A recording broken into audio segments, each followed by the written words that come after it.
যে চিল্লানি দিছে আমি তো শিওর মাইকটা অনেক জোরে লাগছে। সাহস কত বড় একজন সম্মানিত টিকটকারের গায়ে হাত তুলে? বলেন কি মেয়েটারে চিনতে পারছেন নিশ্চয়ই? না। দেশের একমাত্র ক্রিয়েঞ্জ ইউটিউবার, নাম বলার দরকার আছে? No sir no.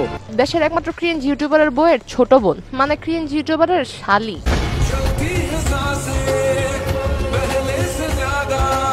আমি তাকে চিনি, সে অনেক সহজ সরল ভালো ফ্যামিলির মেয়ে। জি, অনেক ভালো ফ্যামিলির মেয়ে, সেজন্যই ফ্যামিলি নিয়ে রাস্তাঘাটে হাতাহাতি করে।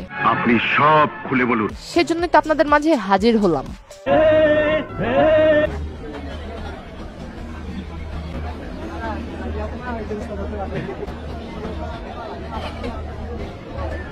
আমি কি শুধু শুধু ক্রিয়েঞ্জ ইউটিউবার বলছি? বড় বড় ইউটিউবাররা একসাথে আর ওই আবাল তিনটা আলাদা জায়গায় যায় টিকটক ভিডিও করতেছে, মানে মানুষ দাম না দিলে যা হয়। কারেক্ট।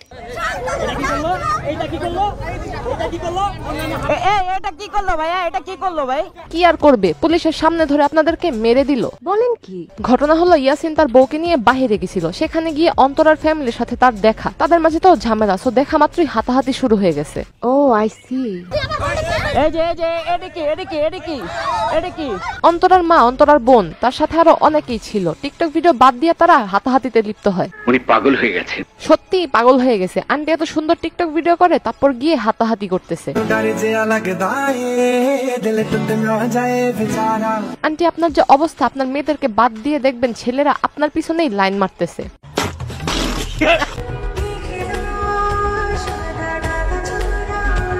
টিকটক বাদ, চলেন দেখে আসি তাদের হাতাহাতির কারণ কি। আগের বারও তোমার নামে দুইটা মামলা থাকতো, কি করছে না করছে এটা বাড্ডার মানুষ ভালো মতোই জানে। তুমি যে এরিয়ায় থাকো, তোমার এরিয়ার অত্র এলাকার মানুষ ভালো মতো জানে যে তুমি কেন 2 মাস জেলে ছিলা। ভাইরে ভাই, তোদের ঝগড়া হয় ভালোই হয়েছে, কারণ বাংলার মানুষ অনেক কিছু জানতে পারছে। তুমি এত বড় একটা বেয়াদব মেয়ের সাথে সংসার করতেছো যে ফ্যামিলিকে রেসপেক্ট করতে পারে না, বাট তুমি বলে তুমি তোমার বউয়ের কথা নাচো না। প্রত্যেকটা পুরুষ তার বউয়ের কথা শুনবে, এটাই স্বাভাবিক বিষয়। এখন আপনি যদি গে হয়ে থাকেন, সেটা একান্তই আপনার ব্যক্তিগত বিষয়। তবে ভাই, এদের ঝগড়ার কাহিনী যদি আপনি শোনেন, নিঃসন্দেহে বলবেন পাশের বাসার আন্টিরা ঝগড়া করতেছে। যেখানে আমি বলছি যে তাদের থেকে আমার আম্মু টাকা পায়, হ্যাঁ, যে টাকাটা পায় সেখান থেকে সে মাইনাস করবে। তখনকার 8 লাখ টাকা তাকে তার মাকে দেওয়া হয়েছিল তাদের বাড়ির জন্য, হ্যাঁ, সেই টাকাটা তারা এখন পর্যন্ত আটকে রাখছে, টাকাগুলা দিতে মানে তারা অস্বীকার। কার মা কার কাছে কত টাকা পায় এগুলি নিয়ে ঝগড়া না, মানে এগুলি নিয়ে অনলাইনে কন্ট্রোভার্সি চলতেছে। কি আশ্চর্য কথা! আশ্চর্য তো হই তখন, এরা নাকি আবার বাংলাদেশের সবথেকে বড় ইউটিউব চ্যানেলে কাজ করে। হাস্যকর, এই দেশের জনগণের জন্য হাস্যকর। ও মাই গড!